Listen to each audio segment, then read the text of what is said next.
이 구호 단체 기관인 그 유니세프, 굿 네이버스, 그런가 하면 월드비전에서 보내는 광고를 여러분 보신 적이 있으실 것입니다. 그렇죠? 이 텔레비전 채널에서 그 유명 연예인이 아프리카에 굶어 죽어가는 아이들을 안고 눈물을 흘리면서 도움의 손길을 요청하는 광고를 우리는 종종 보게 됩니다. 보면 앙상한 뼈만 남아서 배가 고파 죽어가는 그런 아이들, 하루 한 끼도 연명하기 힘든 그런 아이들을 보면서 여러분 어떤 생각이 듭니까? 대부분의 사람들은 참 딱하다, 참 치근하다, 이렇게 생각할 것입니다. 여러분, 이 땅에는 여전히 배가 고픈 자들, 가난한 자들, 연약한 자들이 참 많이 있습니다. 오늘 우리가 함께 읽은 본문은 이 약한 자들을 향한 하나님의 말씀입니다. 여러분, 오늘 본문은 무엇을 말씀하고 있습니까? 첫째, 하나님은 약한 자를 찾아오신다고 그렇게 말씀합니다. 8절, 9절 상반절입니다. 그 지역의 목자들이 밤에 밖에서 자기 양떼를 지키더니 주의 사자가 곁에 서고 주의 영광이 그들을 두루 비치매. 목자들이 밤에 밖에서 자기 양떼를 지켰다. 그런데 주의 사자, 천사죠. 천사가 그들 곁에 서고 주의 영광이 그들을 비췄다. 이렇게 말씀합니다. 본문은 주의 천사가 목자들을 찾아와서 예수님 탄생의 소식을 전해주는 그런 이야기입니다. 그렇죠? 당시 목자가 누구입니까? 목자란 양을 지키는 목동들입니다. 그 당시에 이게 목동들은 사회에서 아주 하류 계층의 사람들이었습니다. 목동들은 양을 끌고 목초지를 찾아다니면서 그러면서 이렇게 살았죠. 그러니까 이제 삶이 늘 안정적이지 못했습니다. 때로는 양떼를 지키기 위해서 사자나 이리에 맞서서 싸우는 그런 위험한 상황도 벌어졌습니다. 양을 지키기 위해서 양떼와 함께 잤습니다. 그러니 잠을 제대로 잘 수가 없죠. 게다가 수입이 적어서 목동은 고달픈 삶을 살았습니다. 그러니까 목자들은 그 사회에서 하류층에 속하는 그런 사람들이었습니다.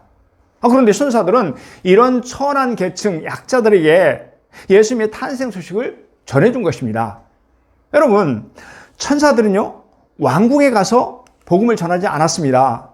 가장 비천한 존재였던 양치는 목자들을 찾아와서 그들에게 성탄의 복된 소식을 들려주었습니다. 이 본문에서 천사들이 목자들을 찾아왔다는 이 말은 여러분, 하나님께서 목자들을 찾아오셨다는 그런 의미입니다. 왜냐하면 성경에 보니까 천사는 종종 하나님의 대리자로 나타나고 있습니다. 예를 들어 보면 열왕기상 19장에 보면 로뎀나무 아래에 누워있는 엘리야에게 하나님께서 보내신 천사들이 찾아옵니다. 또한 창세기 19장에 보면 소돔과 고모라 성을 심판하실 때 하나님이 두 천사를 보내서 당신의 일을 수행하셨습니다. 또 사도행전 12장에 보니까 베드로가 옥에 갇혀 있을 때도 하나님은 천사를 보내셔서 베드로를 옥에서 건져내게 하셨습니다. 이처럼 천사는 하나님의 대리자이기 때문에 천사가 인간을 방문하거나 찾아오는 것은 뭐와 같아요? 하나님이 찾아오시는 것을 의미한다는 것입니다. 그러므로 본문의 천사들이 목자들을 찾아왔다는 이 말은 어떤 말이냐 그러면 하나님이 약한 자들을 찾아오셨다는 그런 말씀입니다. 사랑하는 여러분, 하나님은 약한 자들을 찾아오시는 자비가 풍성하신 하나님이십니다. 그렇다면 하나님은 어떤 약자들을 찾아오시나요? 오늘 본문에 보니까 첫째, 하나님은 사회적으로 비천한 자들을 찾아오십니다. 다시 한번 보실까요? 그 지역의 목자들이 밤에 밖에서 자기 양떼를 지키더니 주의 사자가 곁에 서고 주의 영광이 그들을 두루 비치매, 이렇게 말씀하죠. 여러분, 이 말씀 안에는 하나님이 사회적으로 약한 자, 비천한 자들 찾아오신다는 상징적인 의미가 담겨져 있습니다. 예를 들어 본다면 창세기 26장에 보면 이삭이 아브라함의 아들 이삭이 파놓고 계속해서 쫓겨다닙니다. 이삭이 우물을 파면 사실 우물 파기가 쉽지 않았죠. 어렵게 힘들게 우물을 파면 그 지역의 원주민들이 몰려와가지고 그 우물을 메워버립니다. 그리고는 강압적으로 쫓아내버렸습니다. 하지만 이삭은 힘이 없었기 때문에 아무 말도 하지 못하고 다른 지역으로 쫓겨난 후에 그곳에서 다시 우물을 팝니다. 이런 일이 반복되었습니다. 그러니요, 얼마나 억울했을까요? 이것이 약자의 고통입니다. 여러분, 이때 하나님은 어떻게 하셨나요? 창세기 26장 24절의 말씀입니다. 그 밤에 여호와께서 그에게 이삭에게 나타나서 이르시되 나는 내 아버지 아브라함의 하나님이니 두려워하지 말라. 내 종 아브라함을 위해서 내가 너와 함께 있어 내게 복을 주어 내 자손이 번성하게 하리라. 이렇게 말씀하시죠. 하나님은 그 밤에 약한 자인 이삭을 찾아오셨다는 거예요. 그리고 찾아오셔서 두려워하지 말아라. 내가 너와 함께 있어 내게 복을 주어서 내 자손이 번성하리라고 그렇게 위로해 주셨습니다. 약속해 주셨습니다. 신약성경에 보면 예수님이 애써서 찾아가시는 가정이 있었습니다. 바로 나사로 가정이었습니다. 오빠 나사로, 또 언니 마르다, 그리고 동생 마리아, 이렇게 3남매가 살고 있는 그들의 집을 주님은 찾아가셨습니다. 그것도 자주 찾아가셨어요. 여러분, 나사로 가정이 어떤 가정이었습니까? 지극히 가난한 가정입니다. 그들은 부모 없이 고아로 자랐습니다. 그래서 사회에서 비천해서 소외된 계층의 가정이 바로 나사로 가정이었습니다. 여러분, 이건 뭘 의미합니까? 주님은 사회적으로 약한 자들을 측은히 여겨 사랑하심으로 말미암아 찾아가시는 분이라는 것입니다. 우리나라가 지금 국민소득 3만 불 시대에 살고 있습니다. 옛날에 생각하면 이게 꿈에도 꿀 수 없는 그런 엄청난 번영이에요. 그래서 그런지 요즘 보면은 찾아가는 복지제도가 잘 되어 있습니다. 그리고 점점 확대되는 그런 추세에 있습니다. 그러니까 이제 복지사들이 뭐 장애인이나 또는 독거노인들, 몸이 불편하신 분들, 또 고령자들, 이런 분들이 사는 곳을 직접 찾아가서 그들을 돌봐주는 것입니다. 병간호도 하고 집안 청소도 해줍니다. 또한 말동무까지 해줍니다. 옛날에 비하면 이 복지가 얼마나 좋아졌는지 모릅니다. 이처럼 복지 시스템은 빈곤 계층, 약자들, 어려운 사람들을 위한 배려입니다. 비천한 자들을 직접 찾아서 돌봐주는 그런 제도입니다. 물론 그럼에도 아직도 사각지대가 참 많이 있습니다. 그럼에도 불구하고 이 복지는 약자를 위한 배려인 것이 사실입니다. 사랑하는 여러분, 이처럼 하나님은 특별히 사회적인 약자들을 긍휼히 여겨서 찾아가시는 분이십니다. 우리는 구약성경의 여러 구절에서 하나님께서 얼마나 약한 자들을 사랑하신가 하는 것을 확인할 수 있습니다. 신명기 24장 17절의 말씀입니다. 너는 객이나 고아의 송사를 억울하게 하지 말며 과부의 옷을 전당답지 말라. 하나님 말씀입니다.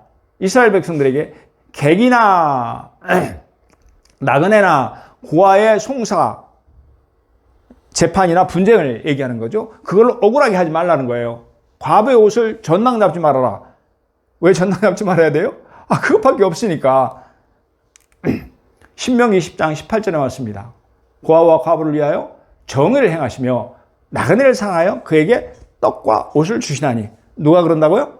하나님께서 고아와 과부를 위해서, 그리고 나그네를 사랑해서 그들을 위해서 일하신다고 하는 것입니다. 시편 68.5절의 말씀입니다. 우리 함께 읽습니다. 시작. 그의 거룩하신 처소에 계신 하나님은 고아의 아버지시며 과부의 재판장이시라. 고아의 아버지시며 고아를 돌보시는 분이시며 과부를 위해서 재판하는 분이시다. 이렇게 말씀하시는 거죠. 정리를 해보면 하나님은 어떤 분이시냐 그러면 고아와 과부의 아버지이시다. 고아와 과부의 보호자이시다. 이것이 이 구약성경, 특히 구약성경에 보면 계속해서 강조되는 것을 볼 수 있습니다. 여러분, 어떤 의미를 가지고 있습니까? 하나님은 이 사회계층의 비천한 자들의 보호자라는 것입니다. 그렇습니다. 하나님께서는 약한 자들을 특별히 사랑하시고 긍휼히 여겨 주십니다. 측은히 여겨 주심으로 말미암아 그들을 찾아오셔서 돌보시는 분이십니다. 여러분, 우리 신체 부위를 보면 특별히 약한 부위가 있습니다. 위장이 약하다든지, 또는 간이 약하다든지, 또는 폐가 약하다든지, 그렇죠? 그런데요, 우리는 그 약한 부위를 어떻게 합니까? 아픈 부분이나 그 약한 부위에 더 신경을 씁니다. 그 부위를 더욱더 조심해서 더욱더 아끼게 되죠. 또요, 여러분 부모님은 10손가락을 깨물어서 안 아픈 손가락이 없다고 합니다. 무슨 의미죠? 자식을 곧 다 사랑한다는 얘기예요. 그럼에도 불구하고 그 자녀들 중에 약한 자식, 예를 들어서 못 산다거나 아니면 장애를 입었다거나 이런 자식들은 더 측이 여기는 것이 바로 부모의 마음입니다. 그렇죠? 그런데요, 우리 하나님은 더더욱 아파하십니다. 하나님은 이 사회의 가난한 자들, 약자들을 더욱더 긍휼히 여겨 주시는 분이십니다. 이 좌절감에 깊이 빠진 어떤 사람이 담임 목사를 찾아가서 신앙 상담을 요청했습니다. 목사님, 저는 교육을 많이 받지 못했습니다. 부모님께 받은 상속 재산도 없을 뿐만 아니라 몸마저 건강하지 못합니다. 그러니 저는 항상 열등의식과 좌절감 속에서 살아왔습니다. 하나님께서 이렇게 비천한 나에게 무슨 복을 주시겠습니까? 그러자 목사님은 그에게 다음과 같은 이야기를 들려주었습니다. 어느 날 미국 시카고의 한 호텔에서 노신사 한 사람이 접수원과 얘기를 하고 있었습니다. 여보시오, 이 호텔에서 값이 가장 싼 방을 안내해 주시오. 그런데 접수원이 이 노인을 보는 순간 깜짝 놀랍니다. 왜냐하면 그는 당대 유명한 거부였던 록펠러였기 때문입니다. 아니, 당신은 록펠러가 아닙니까?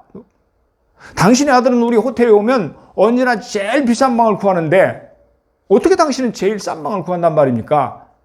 그러자 록펠러는 안경너머로 접수원을 바라보더니 이렇게 말합니다.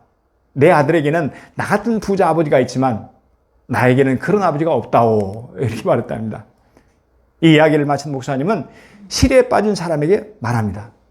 형제님은 자신을 비천하다고 생각하지만 하지만 당신의 아버지가 얼마나 부자인 줄 아시오?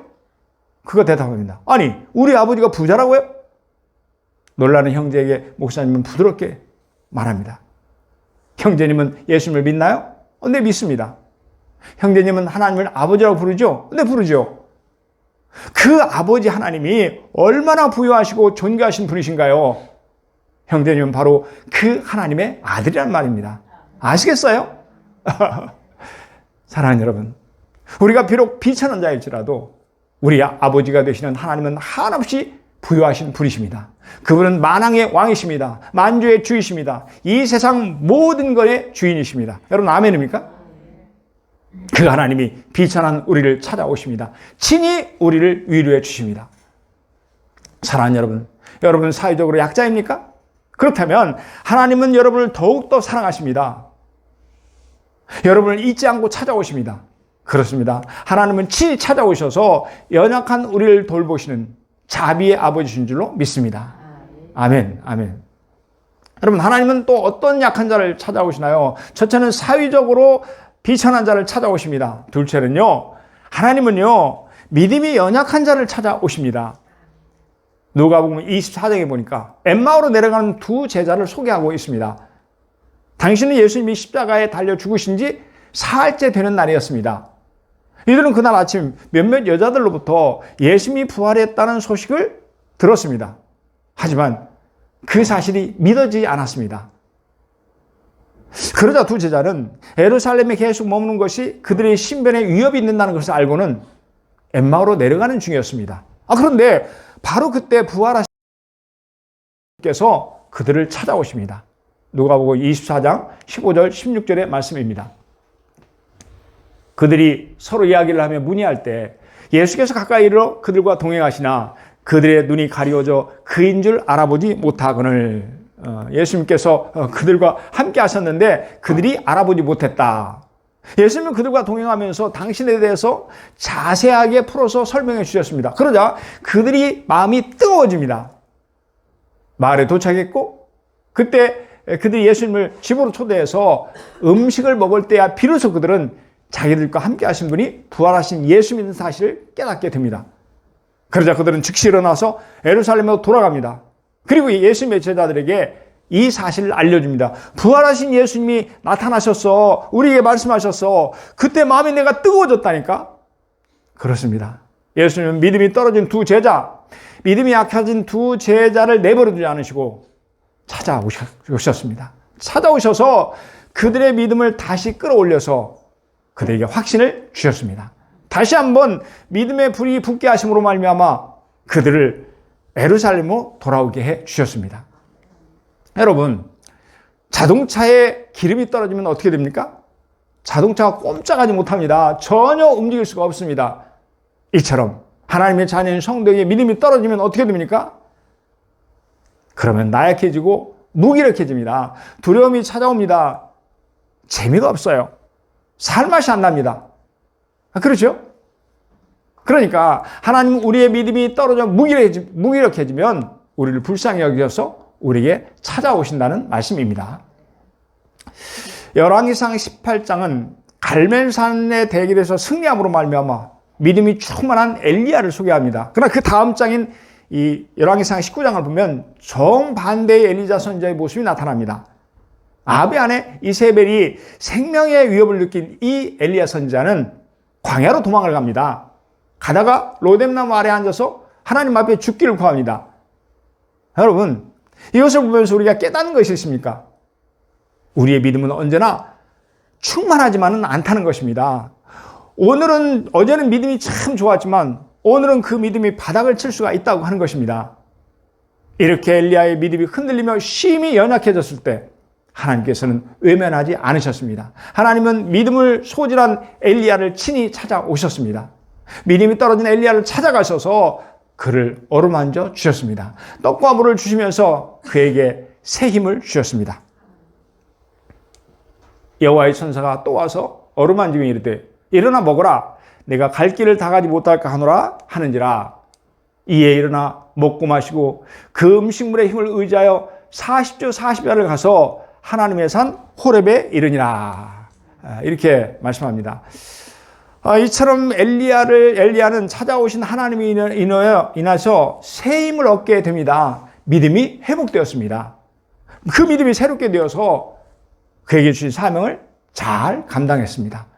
사랑하는 여러분, 우리도 믿음 생활을 하다 보면 엘리야처럼 엠마오로 내려간 두 제자처럼 믿음이 떨어질 때가 있습니다. 믿음이 약해질 때가 있습니다. 그럴 때 어떻습니까? 곤고합니다. 막막합니다. 때로는 낙심과 좌절이 찾아옵니다. 하지만 여러분, 잊지 마시기 바랍니다.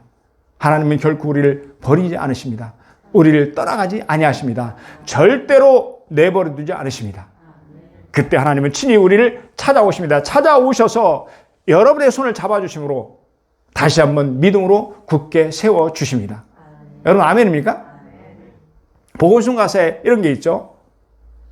약한 나로 강하게 가난한 날 부하게 눈먼 날 볼 수 있게 주 내게 행하셨네. 하나님은 내 믿음이 약해졌을 때 친히 나를 찾아오셔서 내 믿음을 강하게 해주신다는 것입니다. 내 믿음을 부여하게 해주신 분이 바로 주님이라고 노래하고 있습니다. 사랑하는 여러분, 혹시 여러분의 믿음이 약해져 있지는 않습니까? 믿음이 흔들리지는 않습니까? 그래도 낙심하지 마시기 바랍니다.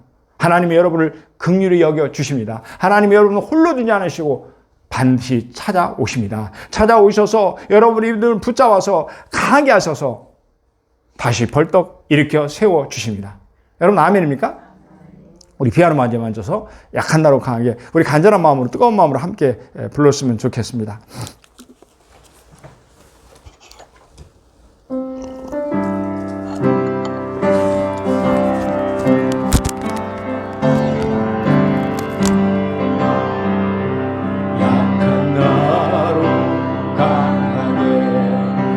가난한 날 부하게 눈먼 날 볼 수 있게 주 내게 행하셨네.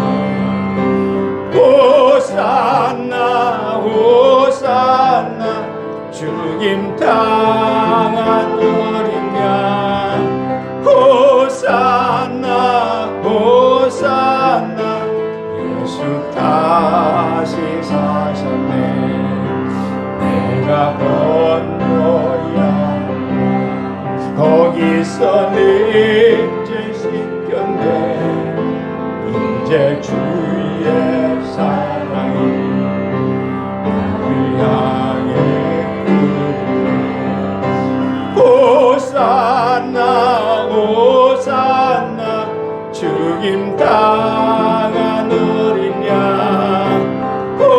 호산나 호산나 예수 다시 사셨네 깊은 강에서 정말 나를 깊게 썼도다 구원의 노래 부르며 예수 자유 주신 호산나 호산나 호산나 죽임 당한 어린 양 호산나 호산나 예수 다시 사셨네 호산나 호산나 죽임 당한 어린 양 호산나 호산나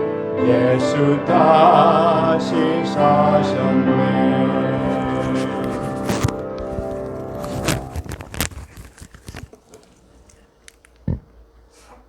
여러분, 하나님은 약한 자를 찾아오십니다. 어떤 약한 자를 찾아오십니까? 첫째는 사회적으로 비천한 신분을 가진 자를 찾아오십니다. 그리고 두 번째는요, 믿음이 떨어졌을 때 믿음이 약한 자를 찾아오십니다. 그리고 세 번째는요, 하나님은 마음이 약한 자를 찾아오십니다. 이 모세가 죽은 후에 이 후계자 여호수아는 마음이 몹시 약해져 있었습니다. 그는 무척 두려웠습니다. 그럴 수밖에 없는 것이요. 참 대단한 하나님의 사람이 지금까지 이스라엘을 잘 이끌고 왔는데 그 모세가 죽은 거예요. 그리고 후계자로 자신이 선택이 된 겁니다. 그는 이제 이스라엘 백성들을 200만 넘는 이스라엘 백성들을 이끌고 가나안 땅에 들어가서 전쟁을 해서 다 몰아내고 12지파에 나눠줘야 되는 거예요. 땅을 분배해야 되는 거예요. 이 막중한 사명 앞에서 그는 두려워 떨었습니다. 그때 하나님께서 그를 찾아오십니다. 수가성 우물가의 여인은 수차례 가정 생활의 실패로 말미암아서 마음이 무척 약해져 있었습니다. 그러자 주님은 그 여인을 친히 찾아오셨습니다. 여리고의 삭개오는 부자이면서 세리장이었지만 그럼에도 불구하고 동족으로부터 외면을 당해서 몹시 힘들었습니다. 몹시 마음이 약해져 있었습니다. 주님은 그런 삭개오를 친히 찾아주셨습니다. 예수님이 십자가에 죽으신 후에 제자들은 신변의 위협을 느껴서 마음이 약해졌습니다. 그래서 마가의 다락방에 모여서 모든 문고리를 다 걸어잠그고 그리고 두려워 떨고 있었습니다. 그때 주님은 그런 제자들을 찾아오셨습니다. 그렇습니다. 하나님은 마음이 약한 자를 보시면 불쌍히 여겨서 찾아오시는 분이십니다. 마음이 상한 자, 마음에 고통이 있는 자, 마음이 고독한 자, 약한 자들을 보시면 하나님은 긍휼히 여기셔서 찾아오신 분이신 줄로 믿습니다. 야곱의 인생 가운데 마음이 공고하고 힘들 때가 있었습니다. 그 중에 하나가 야곱이 하나님의 축복을 받고 싶어서 아버지 이삭을 속이고 에서를 속여서 장자권 축복의 기도를 받은 이후였습니다. 그러자 형 에서는 동생이 장자권 축복을 가르쳤다고 노발대발을 합니다. 그는 야곱을 죽이려고 기회를 엿보고 있었습니다. 이것을 안 야곱이 더 이상 집에 머물 수가 없는 것입니다. 야곱은 야반도주를 하듯이 외삼촌 집으로 피신을 해야만 했습니다. 혼자서 집을 떠나가는 처량한 신세가 된 것입니다. 그는 혼자였습니다. 그는 심히 고독했습니다. 앞날에 대한 두려움이 파도처럼 밀려왔습니다. 그럼에도 불구하고 아무도 그를 돕는 자가 없었습니다. 그런데다 외삼촌 집까지 가는 길은 몹시 험했고 위태했습니다. 야곱은 이런저런 생각으로 마음이 지친 가운데 베델에서 돌베개를 하고 하룻밤을 보내게 됩니다. 여러분, 그런데 그를 찾아오신 분이 계십니다. 누굽니까? 하나님이셨습니다. 하나님이 친히 야곱을 찾아오셨다고 성경은 기록하고 있습니다. 또 본즉 여호와께서 그에게 서서 이르시되 나는 여호와니 너희 조부 아브라함의 하나님이요 이삭의 하나님이라. 내가 누워 있는 땅을 내가 너와 내 자손에게 주리니. 우리 함께 읽습니다. 내가 너와 함께 있어 내가 어디로 가든지 너를 지키며 너를 이끌어 이 땅으로 돌아오게 하지라. 내가 내게 허락한 것을 다 이루기까지 너를 떠나지 아니하리라. 아멘, 아멘. 그렇습니다. 야곱이 약해졌을 때, 그 마음이 외로워졌을 때, 두렵고 힘들었을 때, 마음이 고독할 때 하나님은 야곱을 홀로 두지 않고 찾아오셨습니다. 찾아오셔서 그와 함께 하시겠다고 하시면서 위로하시고 그를 축복해 주셨습니다. 사랑하는 여러분, 우리 또한 살아가면서 마음이 약해질 때가 있습니다. 인간관계 때문에 마음이 약해지고, 질병 때문에 마음이 약해지고, 어려운 환경 때문에 마음이 약해집니다. 이런저런 이유로 마음이 상해서 흔들리고 심히 약해질 때가 있습니다. 여러분 그렇지 않습니까? 이러한 때 주님은 우리를 버려두지 아니하십니다. 친히 찾아오십니다. 찾아오셔서 연약한 마음을 붙잡아 주십니다. 그래서 우리는 다시 한번 벌떡 일어서게 되는 것입니다. 여러분 혹시 마음이 약해져 있습니까? 마음이 고독하고 외롭고 힘들지는 않습니까? 여러분은 결국 혼자가 아닙니다. 그러니 낙심하지 마시기 바랍니다. 주님이 여러분을 절대로 내버려 두지 않으십니다. 하나님은 반드시 여러분을 찾아오십니다. 하나님이 친히 찾아오셔서 약한 여러분의 마음을 굳건하게 붙잡아 주십니다. 하나님이 친히 찾아오셔서 여러분의 약한 마음을 다시 일으켜 세워 주십니다. 아멘, 아멘. 말씀을 정리합니다. 하나님은 약한 자를 찾아오시는 분이십니다. 어떤 약한 자를 찾아오십니까? 하나님은 사회적으로 약한 자, 비천한 자를 찾아오십니다. 하나님은 믿음이 약한 자를 찾아오십니다. 하나님은 마음이 약한 자를 찾아오십니다. 사랑하는 성도 여러분, 그러므로 비록 약할지라도 낙심하지 마시기 바랍니다. 주님이 연약한 저와 여러분을 사랑하시고 긍휼히 여겨 주십니다. 그래서 반드시 찾아주시는 것입니다. 찾아오셔서 약한 마음에 새 힘을 주십니다. 약한 믿음을 굳게 붙들어 주십니다. 우리를 강하게 해주심으로 말미암아 믿음을 걸어가게 하실 줄로 믿습니다.